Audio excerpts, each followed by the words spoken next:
Hey, what's up guys? It's Hayden. Hello, and I'm Emma. Welcome back to our channel. Thank you for joining us once again. If you've been following our recent videos, you'll know we're doing a top 10 series at the moment. We just recently did a top 10 favorite TV shows of all time, and we also did a top 10 Netflix originals. So we'll put the link to those in our description and you can check them out. Today we are doing a bit of a different one. It's our top 10 honourable mentions. So the ones that just didn't scrape through. The ones that just didn't make the cut in our top 10. But look, you could probably argue it's our top 20, really. Yeah. But this list we're actually not going to do in any particular order because we actually couldn't agree on an order. Couldn't agree on a single pick. No, not at all. So don't take what number they're in as it was what we think they are in the rank, because they're all equal. They're all equal. All right, we'll call it a draw. We'll call it a draw. So we'll go 1 to 10 with this one. We'll mix it up a bit. So in no particular order, we'll start with number 1, and it is an Apple TV original. It is The Morning Show. Yeah, so The Morning Show follows Mitch, played by Steve Carell, who is a morning show host. And he is accused of sexual misconduct by a female employee and is fired from his job. And Jennifer Aniston, who plays Alex, and the rest of the crew need to deal with the aftermath and the scandal and try to overcome that as they introduce a new co-anchor played by Reese Witherspoon, who plays Bradley. So this show brings up a lot of, I guess, current relevant topics. Especially with the whole Me Too movement and everything going on in Hollywood and the entertainment industry at the moment. Yeah. So yeah, a lot of, I guess, really serious, really heavy and really relevant issues. Yeah, so it is a drama, and as you said, it does follow some very real world current topics, which definitely need to be talked about. And this show, they've taken it on and they've just done it so very well. The whole cast especially, I think, is what really sells this for me. It's a very strong cast and they are all phenomenal in all of their roles. Jennifer Aniston is always great, but I think Steve Carell for me steals the show a little bit. I mean, they all do. Yeah. They're a fantastic cast, but I love seeing Steve Carell in serious roles because he's a very underrated actor, isn't he? He's so underrated. He does drama so well. And Mark Duplass is one of our favourite actors at the moment. He's just got this presence about him that's very organic and effortless. He's a very natural actor. Very natural acting. He's just a joy to watch, and it was great to see him in this too. The whole cast works well together and it really addresses some important topics at the moment. So yeah, definitely give The Morning Show a watch. It is brilliant viewing. You will not be disappointed. We were just on the edge of our seat. It was some very thrilling drama. But we'll leave it there and we'll move on to our number 2 recommendation, which is Carnival Row. Yeah, so Carnival Row follows Rycroft, played by Orlando Bloom, and Vignette, played by Cara Delevingne, who rekindle a relationship, an old relationship, in a world where mythical creatures exist and are marginalized by humans. So once again, I think this is another show that brings up a lot of relevant issues. Yeah. Not as full on as The Morning Show. I think it's a little bit more subtle. Mm-hmm. But I do think it has a lot to say on race and our history with racism and all that, and how we've marginalized races in the past. Yeah. I think this has a bit of a social commentary on that. Yeah, I loved this brand new fantasy world that we were thrown into with this show, and yes, they did touch on some very important and relevant topics in this as well, with racism and even class. You got the rich and the poor. Classism, yeah, absolutely. And I think what this show does really well too is the practical effects. Once again, the characters in this, they've actually put the work in to physically create them, and it's not relied on CGI. Yeah, there's CGI in there, but it was so refreshing once again to see some practical makeup effects to bring these characters to life. And look, we had a great cast too. I mean, me and Orlando Bloom. One of your favourites, yeah. He's my bae. Well then. And Cara Delevingne, I love her as well, and they worked so good together. But there were also some actors in there that I hadn't heard of, and they really... Some newcomers, yeah. Yeah, some newcomers, for us anyway. And I really loved all of their work in this, and I can't wait to see where this show goes. It's lovely to have, you know, these shows where we're thrown into different worlds, and you know, we love fantasy. If you love fantasy, I think you'll get a lot of enjoyment out of this. And we should mention it's on Amazon Prime. Yes, Amazon Prime. And now Amazon Prime is actually bringing out some killer stuff at the moment. I think they had been around for a while, but they're only just starting to get relevant with their streaming service. They're starting to bring out some really good content. Yeah, I think they're, again, trying to play catch up with Netflix. I think there are all these streaming services. They're all in competition with each other, so they're just pumping out the goods now. So yeah, jump on Carnival Row. I think you'll really enjoy it. It's a beautiful, beautiful looking show. And we'll leave there and move on to number 3 in our recommendations, and that is The Boys. The Boys! The Boys! The Boys! The Boys! The Boys! Oh, God. So The Boys takes us to a world where superheroes exist and are kind of like the defense force of the world. I guess similar to what the Avengers are in the Marvel Universe. Except they're a bunch of dicks. They're not good guys. They're actually bad guys. And very corrupt. And so this vigilante group led by Billy Butcher, played by Carl Urban, sets out to take them down and end the corruption. So for one, I love that they flipped the script on the superhero story. I love that they made the superheroes the bad guys in this. I love when a show or a movie tries to do something a little bit different in a genre that's already been done to death. Yeah. So I really love that about it. It got quite violent and bloody. I really appreciated that. Because again, the superhero genre can be a little bit PG sometimes. Yeah. So I love, again, a superhero story that can get a little bit more violent, a little bit more R-rated. You know, it's one of the things I love about movies like Blade and The Punisher, is they do that really well. So yeah, I was very pleasantly surprised by this one. And yeah, it's just a bundle of fun the whole way through. Yeah, this show was a real lot of fun. I kind of wasn't really keen to watch it at first, if I'm completely honest. I was like, I'd rather watch something else. But he pushed, and we sat down and we finally watched it, and I'm glad we did, because it was hilarious. And it was actually really refreshing to see something like this. You know, superheroes that aren't really superheroes. They're all kind of douchebags. And it was a really funny take. And yeah, violent and quite gory at times, but just some really interesting characters. And I don't think I really recognize any of the cast members. No, I think it's led by Carl Urban. I think he's the main pull of this show. Yeah. And he does a great job. I love Carl Urban in everything. Loved him in Lord of the Rings. Loved him in Dredd. He's just one of those actors you love when he just pops up in something, and you always like watching him. So yeah, really good to see him there. Season 2 is not that far off. Yeah. Really keen for that. Yeah, just a really good, violent, gory, fun show. I think that's the best way to put it. Yeah, really enjoyed this one. Yeah, I did too, eventually. I do really recommend this one. Again, it is on Amazon Prime, so lots popping up on that streaming service. So if you haven't got a subscription, I think get on it. And we'll move on to number 4 in our list, and that is Suits. So Suits follows Mike Ross, played by Patrick J. Adams, who is a small-time criminal who finds himself working for one of the biggest law firms in New York City, run by Harvey Specter, played by Gabrielle Mark. So this isn't my usual cup of tea. I'm not usually into law dramas or anything like that, but I don't know, there was just something about this show. I don't know whether it was the chemistry with the actors, or the storylines, or the cases, whatever it was, it kind of grabbed me, and yeah, I ended up really liking the show.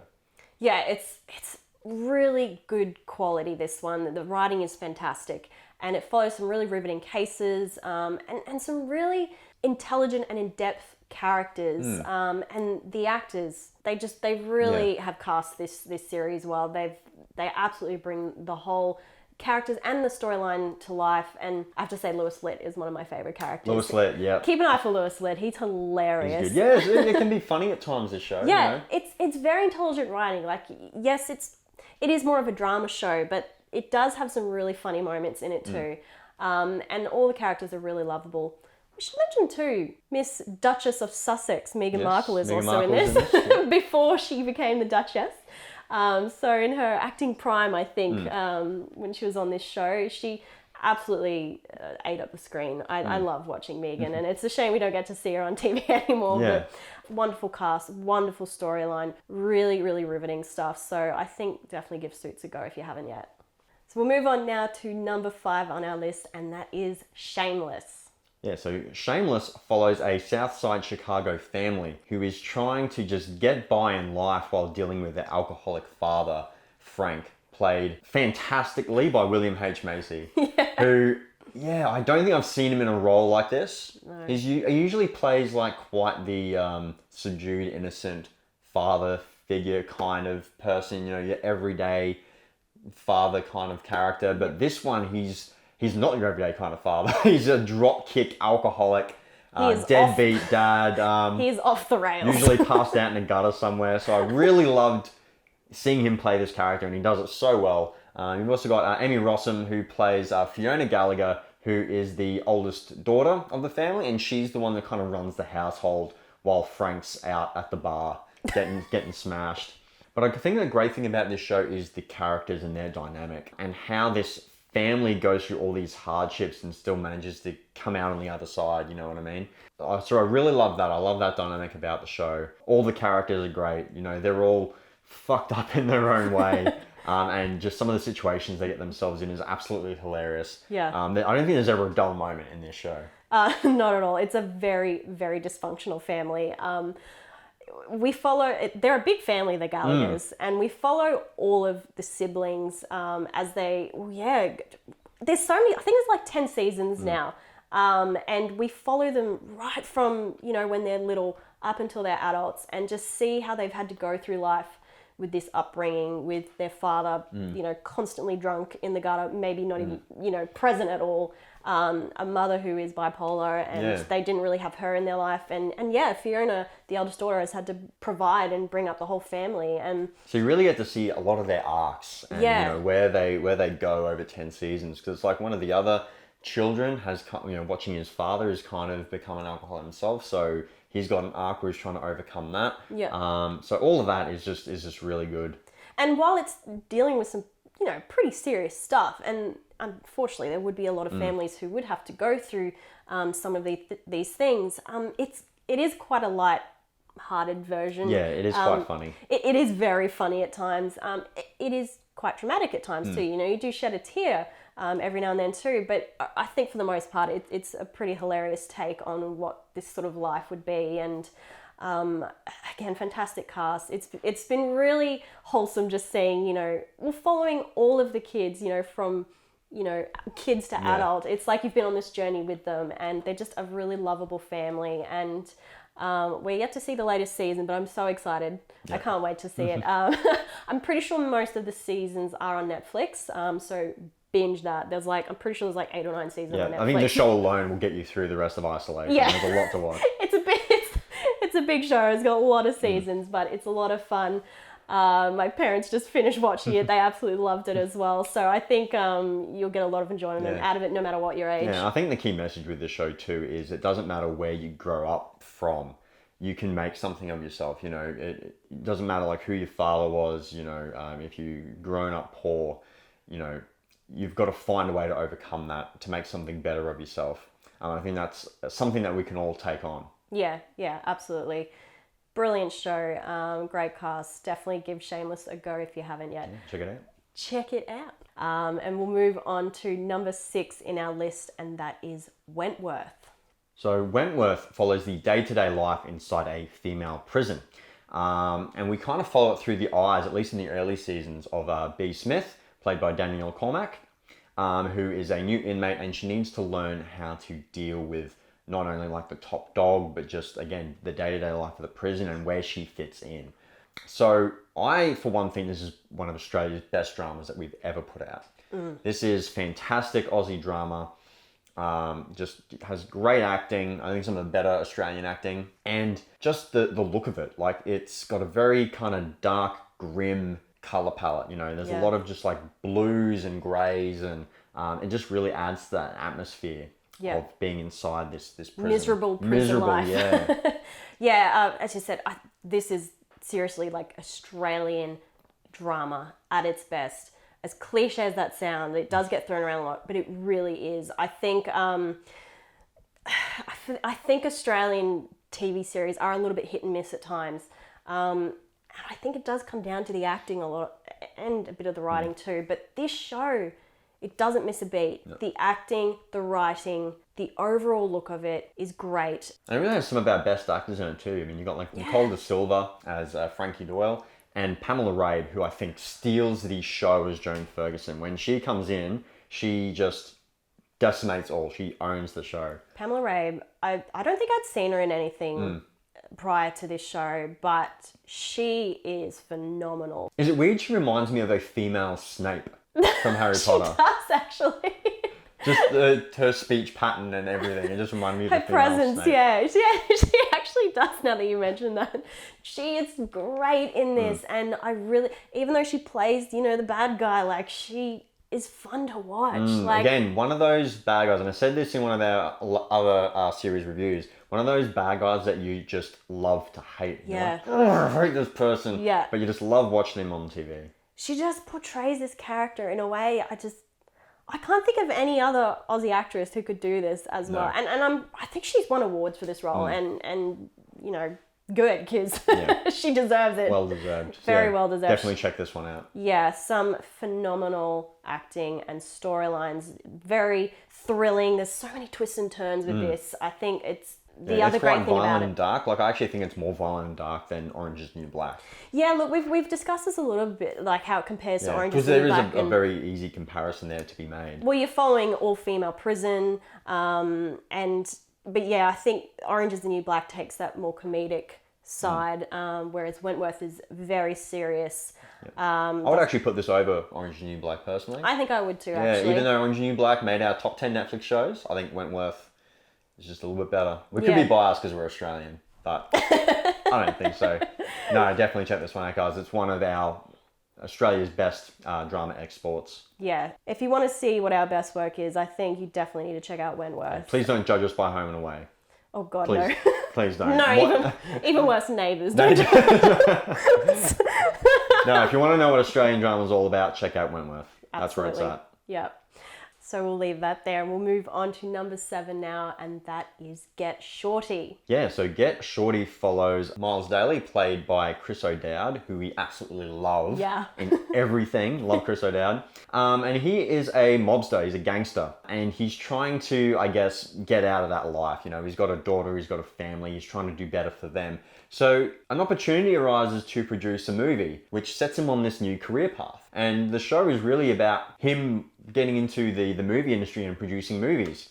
And he gets his break with Rick, played by Ray Romano, who's a producer, Hollywood producer as well. But while Miles is getting into the entertainment industry, Rick kind of gets pulled into the gangster industry, and it's weird, and it's funny how that plays out. It's like one goes into the other, crosses into the other, and then the other one gets pulled into the other one.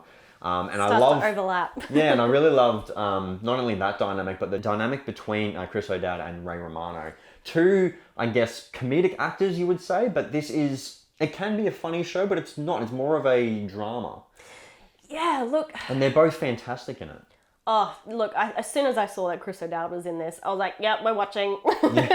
He's hilarious. We absolutely love everything that he does. And Ray Romano too. And another comedic actor who does drama very well. He's really come into his own lately. Yeah. Like a lot of you wouldn't know him from Everyone Loves Raymond. And he kind of fell off the map for a bit, but it's just lately, it's just like one thing after another. He's just knocking it out of the park and doing some really quality work. Yeah. And as you said, these guys work so brilliantly together. They just have this chemistry that is just so unique. And they have this way about how they create their characters and deliver their characters that just makes it so engaging to watch. But again, some really smart writing with this show. Very thrilling. Again, another show with lots of twists and turns. You don't know what's going to happen. A lot of cliffhangers. Yeah. And it's one of those shows too where our main character is trying to get out of a certain life, but by doing so, he just keeps on digging himself deeper and deeper. Yeah. Because he needs to do one thing to get him out of it, but by doing that, he gets deeper into this thing. And it's really, a really interesting development, that whole arc that Chris O'Dowd's character, Miles, goes on is kind of what makes the show for me. Yeah. So it in a way, it's a little bit Breaking Bad, I think, in that sense. Kind of, yeah. It's got some elements of Breaking Bad, I feel, to it. Minus the whole drug stuff, I think so. But I think the other thing that we really loved about this show was the fact that it is very film industry based. Which, Yeah. I was going to say that actually. like, like we're So both it's about filmmaking essentially. filmmaking, and I guess we're somewhat familiar, not to that scale, with how Hollywood operates, but it's kind of, we can connect with it a bit because we're sort of familiar with the industry and how it works. And I think if you're in the industry or just fascinated in the film industry in general, I think you would find this a really good watch. It touches on the politics of the film industry, I think, a little bit. Whether that's 100% true or not is another thing, but it does touch on that quite a bit. Just a really good show based on a movie. So there was a movie called Get Shorty, had John Travolta in it. Haven't actually seen it, so I don't really have any comparison. But yeah, there was a movie called Get Shorty as well. So I can't vouch for that, but I can vouch for the show. Very good show. Yeah, and there's a few seasons now. It's actually on Stan. It's exclusive to Stan in Australia. So I think this show alone is worth that subscription. It's really funny. It's really thrilling. Fantastic actors. Chris O'Dowd, again, hilarious. I love him. So yeah, we'll leave it there and we will move on to number 8. Again, remember this is in no particular order, but number 8 is Better Call Saul, another Stan exclusive. So Better Call Saul follows the trials and tribulations of Jimmy McGill, played by Bob Odenkirk, and how he becomes Saul Goodman, who we might know from Breaking Bad. So this is a prequel to Breaking Bad. Yes. And it does kind of follow a few of the characters from Breaking Bad, and it kind of leads up to the events of that. But we're seeing it through the eyes of Jimmy McGill, aka Saul Goodman. So he's a lawyer. He's kind of in the shadow of his brother, who's a more successful lawyer. So he's kind of grown up in his shadow, and he's trying to escape that and establish himself. And that's kind of like his whole arc within the show, is just him trying to establish himself as a lawyer. I love this show. Like, I think it's on par with Breaking Bad for me. 100%. It's got those typical Vince Gilligan tropes. So just the smart writing, the great storylines, the great twists, all of that in Saul. So if you like that in Breaking Bad, you're going to enjoy Saul just as much. Bob Odenkirk, like another actor who kind of started off in comedy, like doing stand-up, and now he's establishing himself as a dramatic actor. And he's absolutely fantastic. He is so good to watch. Like, again, he's another actor that I just thoroughly enjoy seeing in TV and films. He just has this, again, a presence about him that just draws you in, and he plays this character perfectly. He just, you couldn't cast anyone else. I don't think anyone else could have played him. No. Just a joy to watch. And well, the whole cast, again, is strong. I think that was the great thing about Breaking Bad, and again with Better Call Saul, is you've got a great lineup of cast members, and they all work so good together.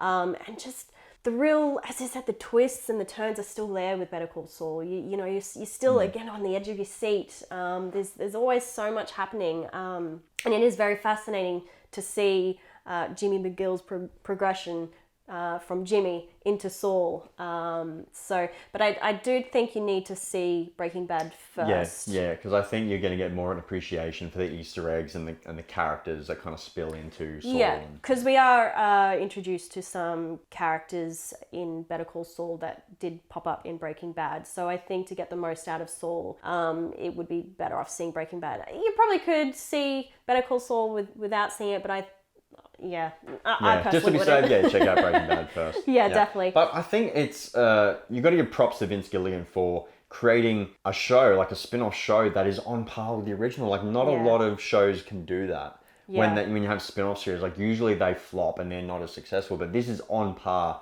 So it just goes to show how talented Vince Gilligan is. So if you're a fan of Breaking Bad, definitely check this one out. Yeah, absolutely.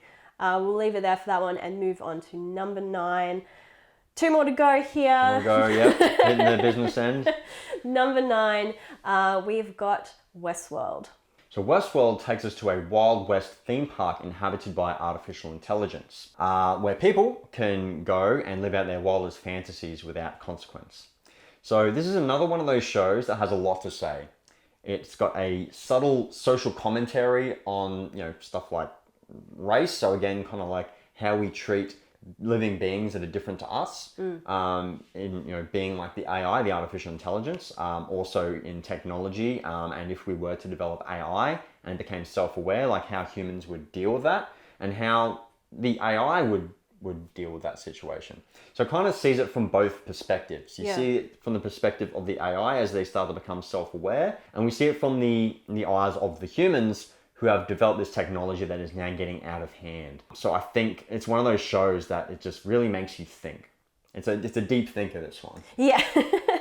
But it's a really unique and original show. Like, I just don't think we've had anything like this before. It's so fascinating that they've, brought these two completely different worlds and brought them together. You've got this, it's set in modern day. It's a Western sci-fi. It's a Western sci-fi. Like, what?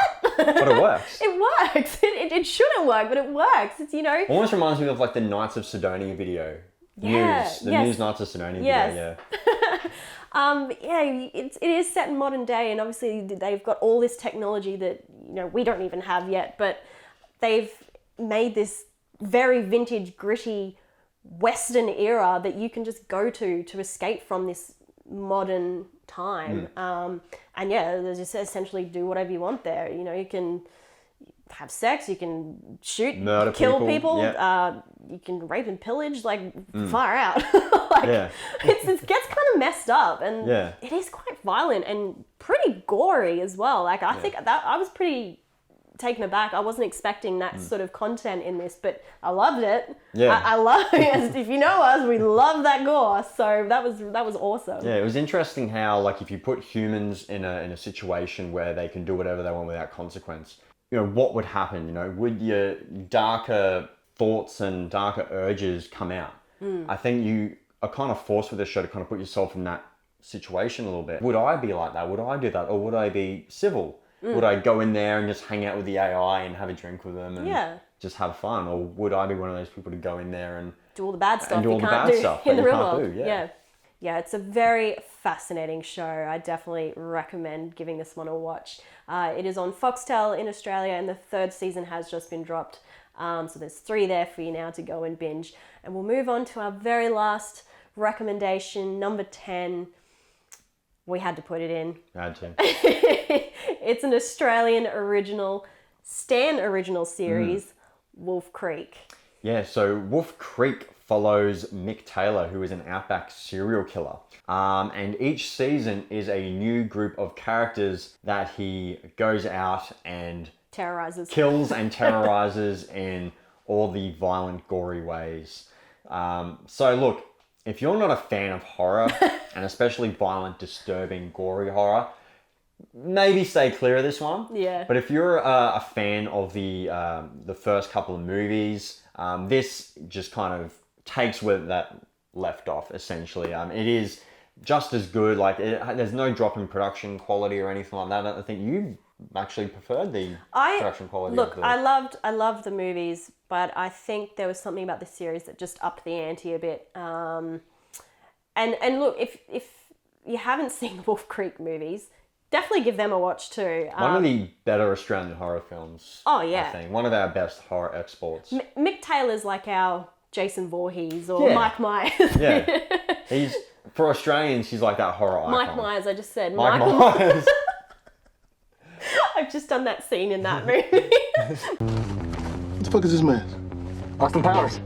Doc said Michael Myers. This is Mike Myers. It should be the Halloween mask. This is a Halloween mask. No, the killer dude from Halloween. Oh, you mean Jason?